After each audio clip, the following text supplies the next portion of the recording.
coil of Rollatray is unrolled on site to the desired length. The full 15 metre length can be completely opened in just 15 seconds. Rollatray is then cut to size if necessary, using either our bespoke cutter, an angle grinder or tin snips. Rollatray is then secured to the floor structure with either a nail gun or traditional plugs and screws.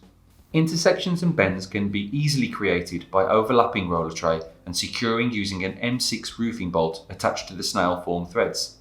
Cable is then introduced and held in place by simply looping cable ties through the raised nipples and tightening as required.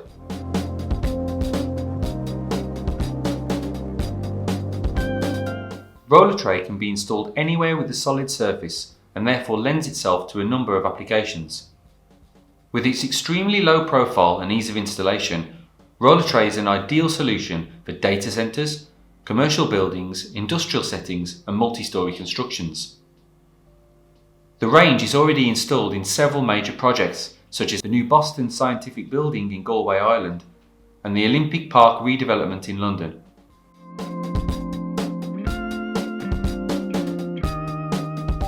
Rollatray is manufactured from 0.8mm pre-galvanised sheet steel to the same British standard as cable tray BSEN 10346 2009. Earthing has also been catered for, with Rollatray meeting the requirements of BSEN 61537 2007.